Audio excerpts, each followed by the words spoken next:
Tekrardan merhabalar. Bugün sizlere Karadeniz mutfağının vazgeçilmezi olan kuymak yapacağım.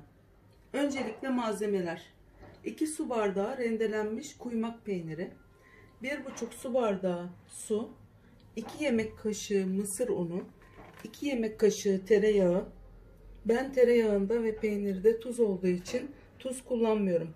Eğer siz isterseniz ilave edebilirsiniz. Karadeniz mutfağının dedik. Ben bir Egeli olarak Karadeniz mutfağını tatmanızı özellikle tavsiye ederim.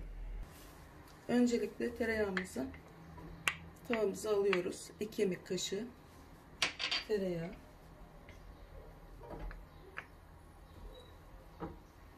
Biraz erimesini bekliyoruz.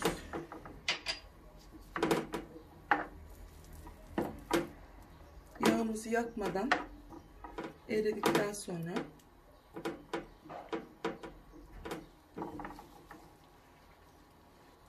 iki yemek kaşığı mısır ununu ekliyoruz.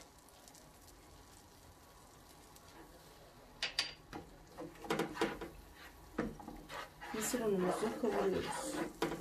Pembeleşinceye kadar kavuracağız.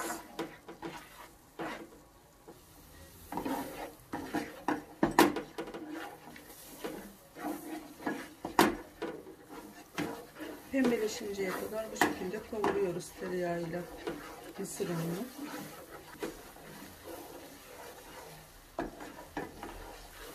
Bu mısır unu bana Karadeniz'den geldi. Kaliteli bir mısır unu olduğu için rengini görüyorsunuz. Eşim Karadenizli olduğu için bana Karadeniz'den gönderdi kayınvalidem. Sağ olsun. Her zaman bizi düşünür. Tereyağım da oradan geldi.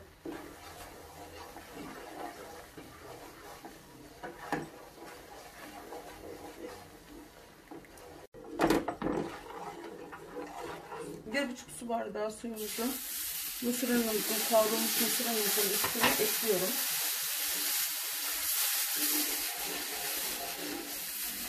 Şimdi biraz sonra bunun nasıl çektiğini göreceksiniz. Hiçbir şekilde su kalmıyor. İlk başta ben de hani yaparken çorba gibi oldu bu. Nasıl çekecek diye düşünmüştüm ama hiç suyu kalmıyor. Hiç merak etmeyin.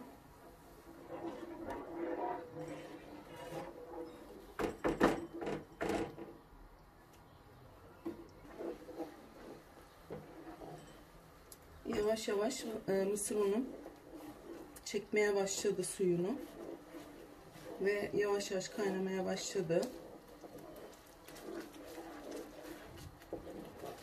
O deminki sudan neredeyse hiçbir şey kalmadı diyebilirim. Yavaş yavaş iyice çekecek ve hiçbir su kalmayacak burada.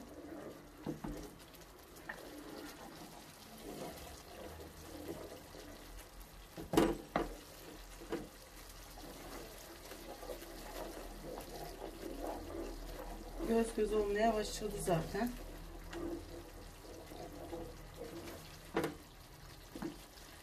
Ben böyle olduğu zaman hemen peynirlerimi ilave etmeye başlıyorum. Rendelenmiş olan 2 bardak peynirimi ilave ediyorum.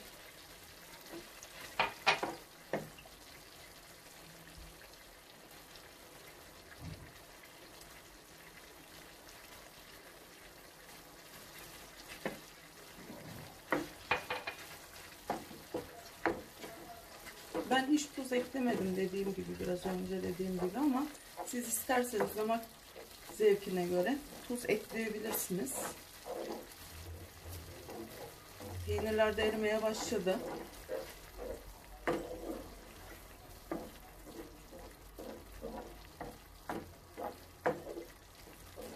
Kokusu da mis gibi gelmeye başladı. Gerçekten çok güzel.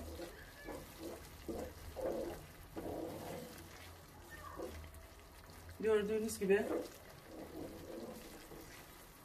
gerçekten çok güzel oldu. Tel tel uzuyor. Lezzeti de bir o kadar güzel. Hem lezzetli, hem pratik, hem de çok doyurucu. Bu da çok doyurucu bir lezzet, hem de çok sağlıklı.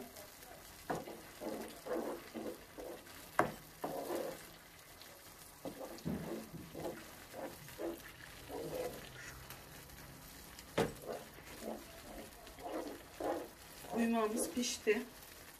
Gördüğünüz gibi. Siz de bu tarifi deneyip kendinize fark yaratabilirsiniz. Mutfağınıza da değişik lezzetleri sokmuş olursunuz. Bu şekilde.